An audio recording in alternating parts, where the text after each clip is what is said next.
Bonjour, vous vous êtes peut-être déjà demandé comment relier la cabane du fond du jardin à la connexion Wi-Fi de la maison, de manière à y avoir Internet. Tirer un câble, un long câble n'est parfois pas évident et il y a une limite de 100 mètres maximum pour les câbles Ethernet qui sont les standards de nos ordinateurs et des box du commerce, donc ces câbles-ci. Vous pouvez alternativement utiliser une liaison Wi-Fi. Alors le problème de la liaison Wi-Fi, c'est que avec un équipement standard tel que cette box avec cette antenne, ou bien cet ordinateur ici qui va avoir sa propre carte Wi-Fi, on ne parviendra pas à couvrir une distance au-delà de 100 mètres en plein air. Donc pour cela, je vous suggère de confectionner une antenne qui permettra d'améliorer les performances et la distance parcourue par le Wi-Fi. Nous avons ici trois types d'antennes.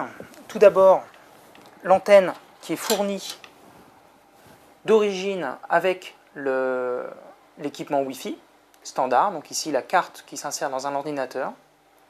Vous avez ensuite une antenne type Yagi. C'est typiquement la même conception d'antenne que les antennes râteaux pour recevoir la télé, sauf qu'elle va être configurée de manière différente pour capter les ondes du Wi-Fi qui sont à 2,4 GHz. Enfin, nous avons ici une antenne qui est typique des Wi-Fiistes qu'on peut rencontrer sur Internet. Elle est nommée l'antenne Ricoré parce qu'elle se fabrique dans des boîtes de Ricoré. Elle est simplement constituée d'une boîte métallique dans laquelle on a inséré à une distance très précise du fond de la boîte et à une hauteur très précise une toute petite barre métallique, donc d'une hauteur très précise et d'une distance très précise également afin de capter les ondes qui sont à 2,4 GHz, ondes utilisées par le Wi-Fi. Cette antenne est reliée par un connecteur standard qu'on retrouve sur les équipements Wi-Fi du commerce.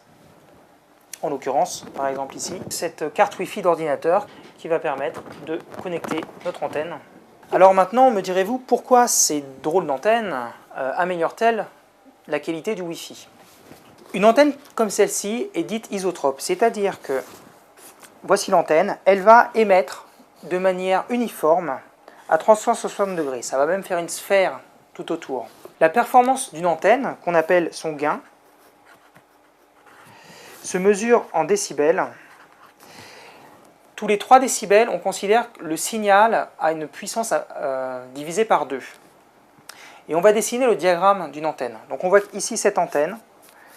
On va chercher la limite pour laquelle on a atteint moins 3 décibels. On a perdu la moitié de la puissance par rapport à l'antenne elle-même. Donc pour cette antenne omnidirectionnelle, on va obtenir un diagramme semblable à celui-ci.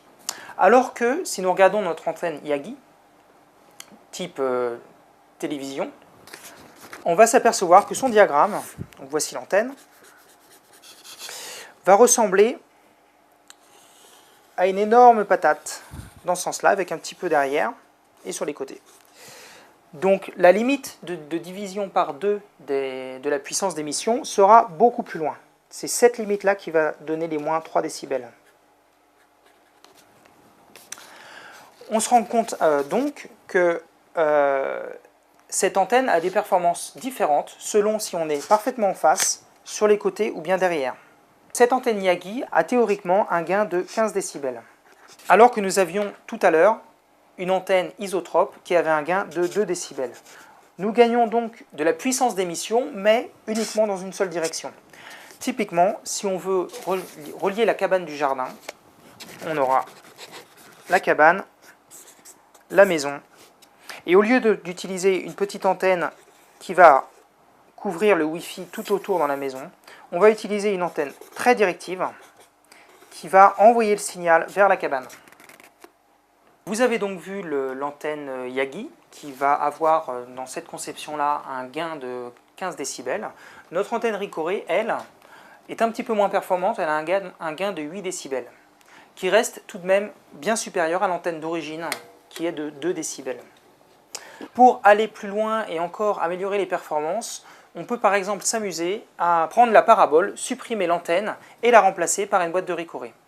qui augmentera à nouveau le gain de l'antenne et permettra de couvrir une plus grande distance en Wi-Fi. On se retrouve dans un prochain numéro pour parler de la fabrication de ces antennes.